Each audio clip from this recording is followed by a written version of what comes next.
Salut à tous. À l'heure actuelle, quel est le point critique pour vous à ne pas atteindre? Quel est ce point critique?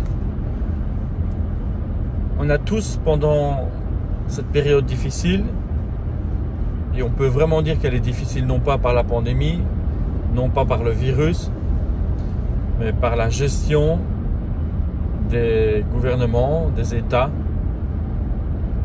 Sur quoi? Sur l'action justement à prendre pour endiguer cette propagation du virus.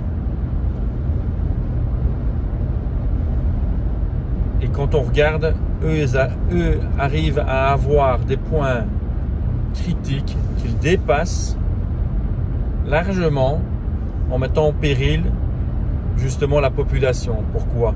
Parce qu'on supprime des postes de travail et la personne ne s'insurge. On ferme des commerces et personne ne s'insurge non plus parce qu'on dit oui mais c'est normal, il faut bien payer ce prix-là. Donc les personnes, j'entends dire des personnes qui disent ça et je trouve ça aberrant de parler comme ça.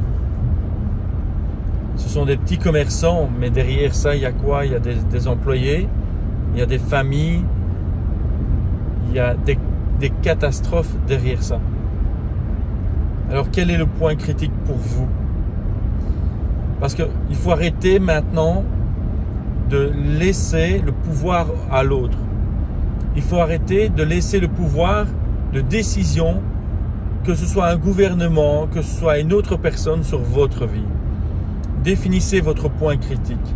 Et avant d'arriver à ce point critique, en sachant très bien que ça va être votre point critique, faites en sorte de mettre des actions. Je ne dis pas de prendre des initiatives, mais vraiment de mettre des actions en place pour ne pas atteindre ce point critique. Faites des actions qui vont vous permettre de ne jamais atteindre ce point critique.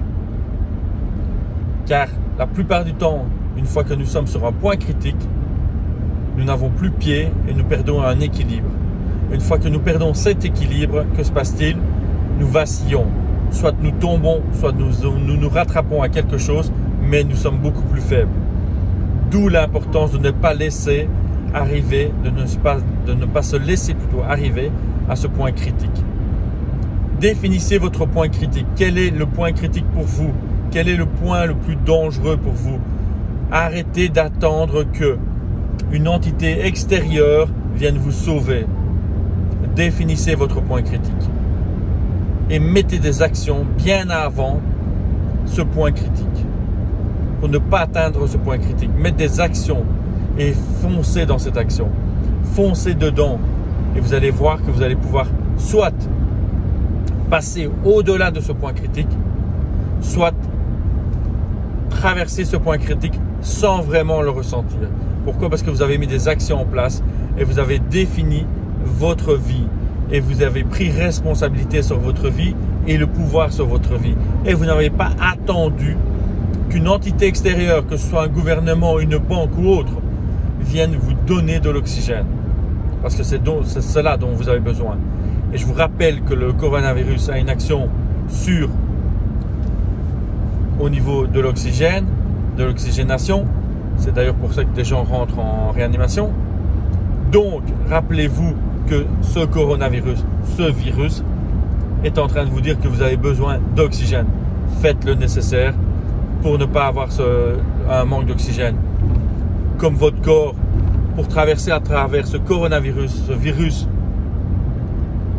si mortel, si vous avez une bonne immunité, une bonne santé immunitaire, et une bonne immunité, que vous avez renforcé votre immunité, votre corps est la meilleure usine et votre corps a un cerveau qui lui va prendre des initiatives et des actions nécessaires pour faire augmenter votre système immunitaire si vous lui donnez les bons aliments. C'est exactement la même chose pour vous aussi dans votre business. Donc définissez votre point critique, mettez 3 actions minimum pour ne pas atteindre ce point critique, ou bien pour le traverser, ou bien pour passer au-dessus. Soyez innovants, réinventez-vous chaque jour, soyez innovants et croyez en vous. vous souhaite une belle journée.